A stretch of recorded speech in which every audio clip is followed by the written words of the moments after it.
Muy buen día para todos los que nos están viendo. Nos encontramos hoy desde la Universidad Santo Tomás Seccional Tunja en este espacio académico con nuestro docente César Fernando Hutchinson y mi mesa de compañeros, iniciando por mi persona, Diego Alejandro Reyes Carreño del grupo 2C, mi compañero Sergio Huertas, mi compañera Karin Natalia, mi compañera Salomé Camargo, mi compañera Salma Lorena, mi compañero Gabriel, mi compañera Paula y mi compañera Luna.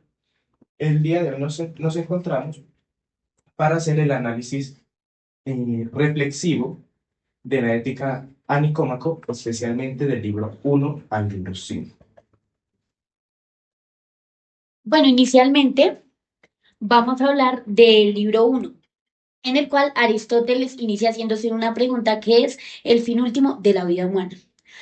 Este libro inicialmente pues se basa en que toda persona existe y vive con un fin, el cual es encontrar la felicidad, que ahí está pues se dice como la eudaimonía.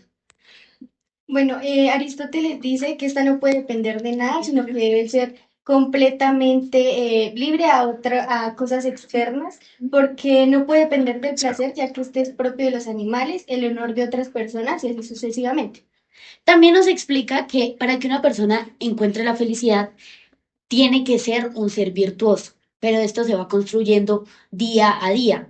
Y de ahí también viene que para ser virtuoso y para encontrar la felicidad, como que siempre estamos al mando o que alguien nos está como guiando para ser una persona que hace el bien, que sería un ser virtuoso. También dice que la felicidad no solo son momentos pequeños, sino que se da con una vida bien vivida. Entonces, para esto hay que cosechar la virtud y pues aprender a poco llevarla a cabo. Entonces nos habla de lo mismo que dijo mi compañera, y es que el ser humano como tal vive, pero la diferencia que hace como con los animales o la naturaleza es que vive bajo la razón y busca ser feliz pues bajo la razón. También distingue entre diferentes ciencias y dice que estas también tienen un propósito. Sin embargo, dice que la ciencia más importante es la política, ya que esta guía a las otras ciencias diciendo qué está bien y qué está mal. Bien, en ese contexto de lo que nos han dicho entonces las compañeras, vale la pena puntualizar algunos elementos de la ética aristotélica en estos textos.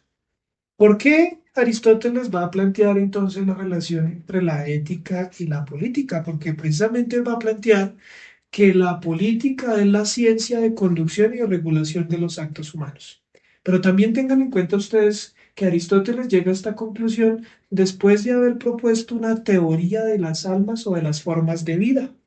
Esa teoría de las almas o de las formas de vida, Aristóteles la va a relacionar con su noción del son político. Somos animales esencialmente políticos y por eso nos encontramos en la relación con el otro sometidos al imperio de la ley.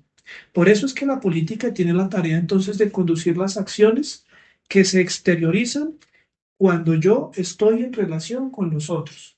Y la moral tiene la función de regular las acciones cuando yo estoy deliberando sobre mis propios actos o misiones para evaluar si mi conciencia me permite determinar que la acción o la omisión que he contenido o realizado es virtuosa o es viciosa. Allí ya encontramos muy tempranamente en ese texto aristotélico por qué y cómo podemos traer la relación de este texto a la teoría del Estado, de la Constitución y del derecho público. Si la acción feliz es la meta de todas nuestras acciones como individuos, pues la acción feliz deberá ser la meta del Estado. Y allí por eso vale la pena pensar entonces, ese es el primer desafío que les voy a dejar para que ustedes conversen en este podcast, cómo el Estado debe y puede garantizar la felicidad de sus ciudadanos. Esa pregunta la van a reflexionar ustedes a partir del libro primero. El texto número dos, el libro número dos, ¿de qué nos habla? Bueno, primero que todo, ya sabemos a qué es lo que Aristóteles dice que debemos llegar o queremos llegar, que es a la eudaimonía, pero no sabemos cómo debemos llegar a esa felicidad. Entonces, como comentaban mis compañeras, decían que es por medio de la virtud, pero es una virtud llevada a la razón, que la virtud no es algo con lo que nosotros nacemos, sino que es un hábito que desarrollamos a lo largo de nuestra vida. Entonces, que acá pues sale el poder del hábito en nuestra propia excelencia moral y en cómo nosotros nos forjamos y nos formamos día a día. Sí, bueno, este segundo libro habla en sí de la doctrina del término medio o del punto medio, el cual se basa principalmente en, en en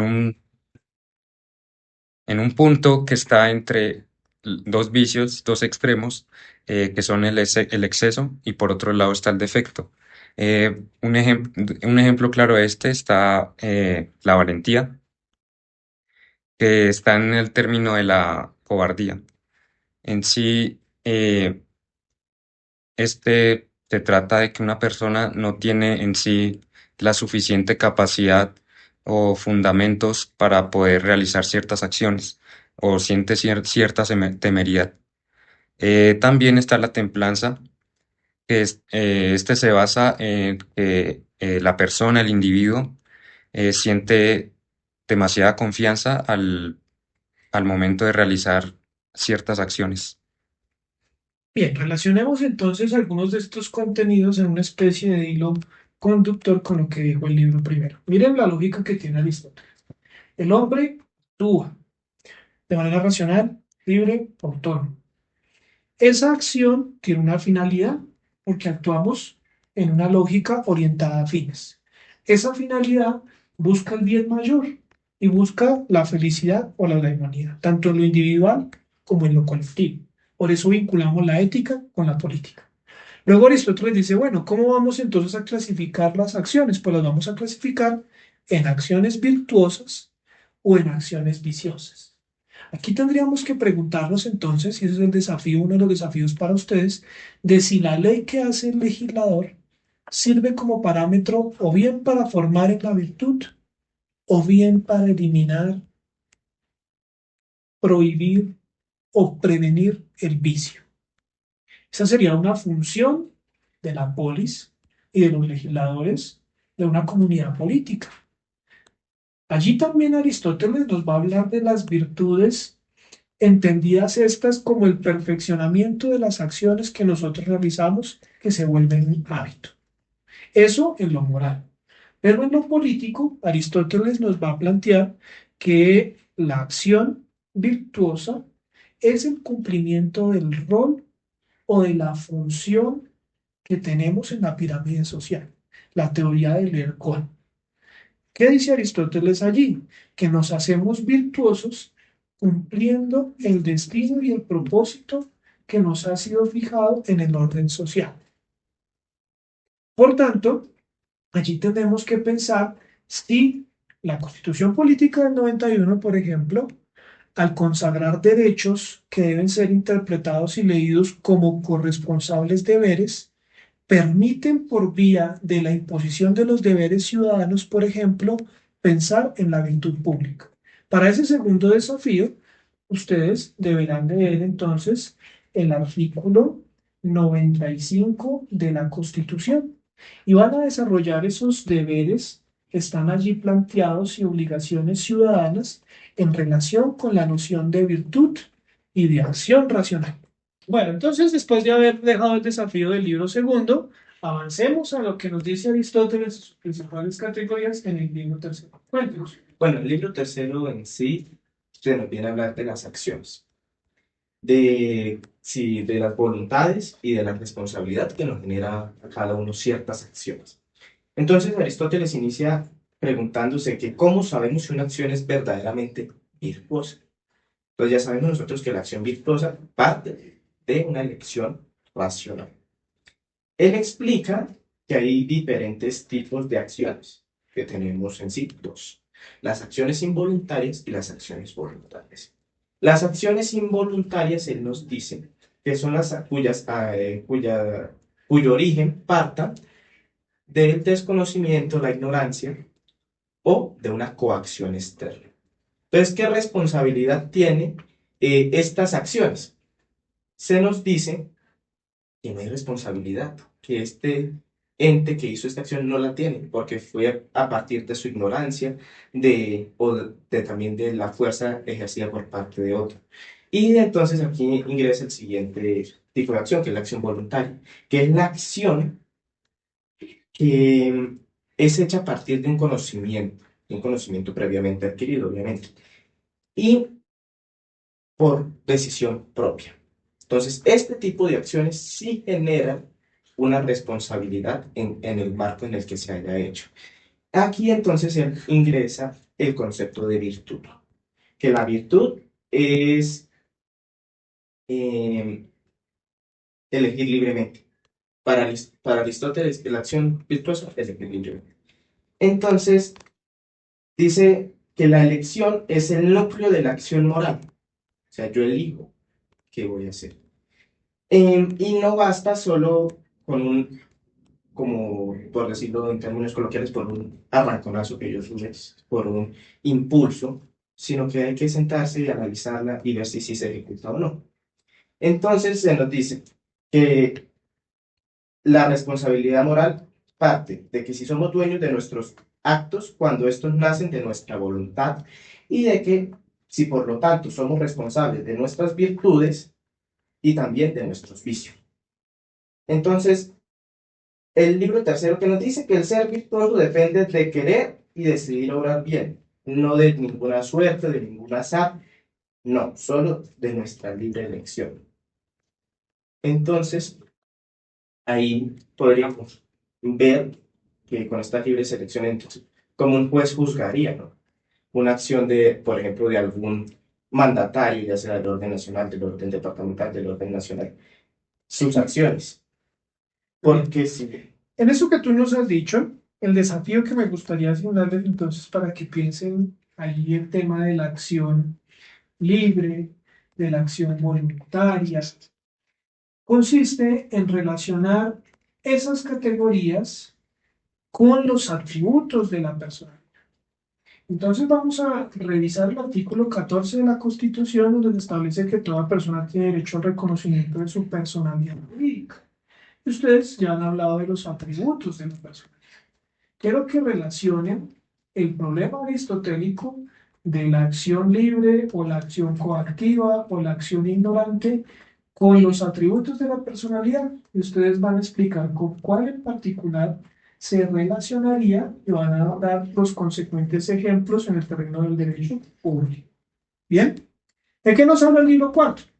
Bueno, como decía mi compañero, dio la introducción al hombre virtuoso. En tengo una pequeña frase que dice: la justicia se considera la virtud más completa porque no solo busca el bien propio, sino un bien colectivo. Y ahí es cuando nos introduce Aristóteles las virtudes que el ser debería tener en su vida diaria y no solo en ciertos momentos. Aristóteles analiza que las virtudes son las que regulan la vida social y el ámbito colectivo y el trato que tenemos como ser individual hacia las demás personas, donde se centra en ciertas virtudes específicas. Para esta parte, Aristóteles desarrolla una serie de virtudes morales que tienen que ver con la vida social y con la manera en que las personas se relacionan entre sí. Aristóteles explica que la virtud siempre consiste en el término medio entre dos extremos viciosos y aplica esta idea a distintos aspectos de la conducta. Aquí entra la generosidad, que aparece como la disposición correcta en el uso de los bienes materiales, y su contrario sería pues, el exceso, que es la prodigalidad, y pues su defecto sería la avaricia. Nos habla también de la magnificencia, que es el gasto en gran escala para los fines nobles y no solo no solo en gran gasto para lo que uno desee como grandes bellezas. Y esta es la distinta a lo que sería la ostentación, que yo gasto solo para mí, en bienes grandes para mí, sino también compartir esas riquezas con las demás personas. Bien, sobre esos tópicos del cual ustedes nos hablan, vamos a hacer el énfasis entonces en la justicia. Aristóteles nos ha venido hablando entonces de cómo la acción individual, cuando se vuelve en relación con otros es que entra el terreno político. Pero también Aristóteles entonces nos va a decir que la justicia completa e integral del hombre es el de ser justo. Por eso previamente explicó las otras virtudes individuales y sociales. Luego entonces aquí llegamos al terreno de la justicia, elemento esencial para comprender uno de los monopolios del Estado. El Estado moderno nace con la concepción de que es él quien hace el derecho y que es él quien a partir de sus ramas de poder público lo hace cumplir. Entonces ustedes van a hacer el relacionamiento de esa teoría de la justicia con un asunto procesal y organizacional del Estado. Es decir, nos van a explicar el artículo 116 de la Constitución, porque en el artículo 116 de la Constitución se establece cuáles son las instituciones que administran justicia en Colombia. Deben ustedes explicar cada una de ellas, caracterizar su jurisdicción, mencionar sus competencias como un ejercicio que plantea el derecho en esa función de administrar justicia para que el ciudadano se sienta feliz y pueda participar de una felicidad pública. Porque cuando el derecho protege mis derechos y hace que las personas cumplan sus deberes o yo le pueda exigir el cumplimiento de sus obligaciones, lo que estamos materializando es la idea de una justicia colectiva. Entonces el desafío de ustedes consiste en relacionar esos textos con el artículo 116, explicándolo en detalle. Llegamos entonces al libro número 15. Ese es uno de los textos quizá que mayores aplicaciones y relevancias tiene para la formación del jurista. ¿Por qué razón? ¿Quién nos lo va a explicar? Exactamente, como el profe mencionó, ya nos adentramos a la parte de la justicia. Y en el libro quinto, Aristóteles estudia y enfatiza la justicia y él la denomina como la virtud más importante. Esto debido a que la virtud de la justicia es la cual que regula y se encarga de que exista en la vida una conducta buena, en especial pues una vida en comunidad. Aristóteles también nos distingue entre dos tipos de justicia, la justicia general y la justicia particular.